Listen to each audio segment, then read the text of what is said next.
Beckett crece en la pobreza tras ser rechazado junto a su madre por su multimillonaria familia de Nueva York y perder a su padre a temprana edad. A pesar de las dificultades, su madre se esfuerza al máximo por darle una educación de élite, impulsada por la firme convicción de que le heredará toda la riqueza dinástica. Su esperanza se basa en una cláusula secreta del fideicomiso familiar, la cual estipula que el último miembro de la familia que quede con vida se convertirá en el único heredero de toda la fortuna Redfellow. Desde pequeño, conoce a Julia, quien se convierte en su primer amor, pero los años pasan y la tragedia lo golpea ya cuando su madre enferma y muere. Tras esta gran pérdida, decide dejar atrás la obsesión por la herencia para intentar construir una vida independiente. Sin embargo, tras un tiempo y después de reencontrarse con Julia, Beckett sufre un despido injusto para beneficiar al hijo de su jefe. Este golpe laboral lo hace reaccionar y tomar la firme decisión de reclamar la fortuna de los Redfellow, retomando el viejo sueño de su madre. Motivado por la ambición, Beckett comienza a asesinar metódicamente a cada uno de los parientes que lo separan de la herencia hasta convertirse en el único sobreviviente y dueño de la fortuna Redfellow. Sin embargo, su triunfo se desmorona cuando Julia lo traiciona e incrimina falsamente en el homicidio de su esposo. Tras ser juzgado y sentenciado a muerte por este crimen que no cometió, Beckett pasa sus últimos días en prisión, revelándole toda su oscura historia a un sacerdote mientras aguarda su ejecución. Al borde de la ejecución, Julia le ofrece a Beckett un trato definitivo. Ella posee la nota de suicidio original de su esposo, una prueba de inocencia que ocultó deliberadamente para incriminarlo a cambio de que él le transfiera legalmente toda la fortuna Redfellow. Desesperado por salvar su vida, Beckett acepta el chantaje, cede hasta el último centavo y recupera su libertad gracias a la entrega del documento. Sin embargo, su salida de prisión es desoladora. La única persona que lo espera es Ruth, quien aparece solamente para entregarle el collar de su madre antes de marcharse para siempre. Completamente solo y en la ruina absoluta, se da cuenta demasiado tarde de que sacrificó su moral y a la mujer que de verdad lo amaba por una riqueza que terminó en manos de quien lo traicionó. Entonces aparece Julia y Beckett termina marchándose con ella. Es precisamente en ese momento cuando la película nos obliga a preguntarnos si Julia realmente ha estado ayudándolo durante toda la historia o si desde el principio, estaba cayendo en una trampa que ella misma había construido. Porque hay algo que debemos recordar sobre Julia: ella nunca necesitó obligar directamente a Beckett a convertirse en asesino. Cuando Beckett había decidido abandonar la idea de conseguir la fortuna y comenzaba a construir una vida junto a Ruth, Julia reapareció y volvió a despertar en él aquella ambición que parecía haber dejado atrás. Sus palabras funcionan como una tentación, le muestra la posibilidad de conseguir la fortuna y Beckett es quien finalmente decide seguir ese camino. Al principio, Julia actúa de una manera mucho más sutil. No necesita decirle directamente a Beckett que mate a sus familiares. Simplemente consigue que vuelva a pensar en la posibilidad de quedarse con toda la fortuna.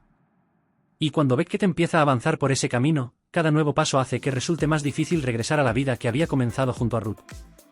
La diferencia entre las dos mujeres también empieza a hacerse cada vez más evidente.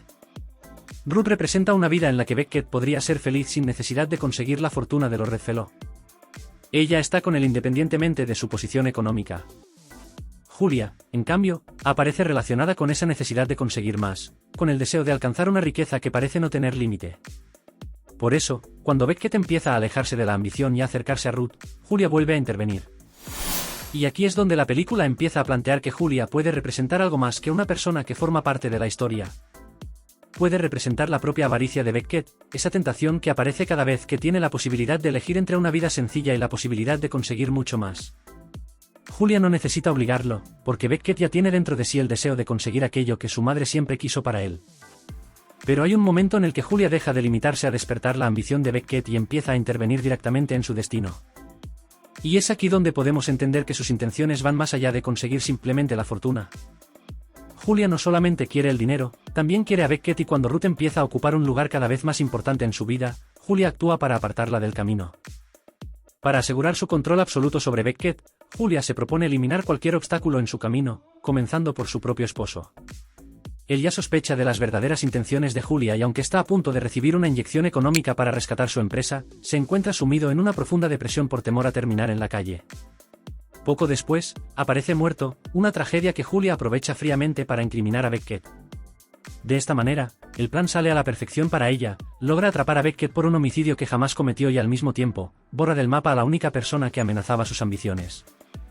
Al obligar a Beckett a renunciar a toda la fortuna por su libertad, Julia logra su meta. Al salir de prisión, Ruth lo deja para siempre. Al perder a Ruth, Beckett destruye la única oportunidad que tenía de ser feliz lejos de la codicia familiar. Entonces, Julia reaparece y Beckett se marcha con ella hacia la mansión Redfellow.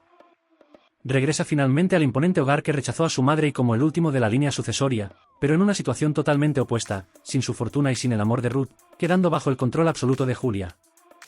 Julia, en cambio, ha conseguido ambas cosas que parecían estar fuera de su alcance, la fortuna y a Beckett. Por eso el final resulta tan irónico.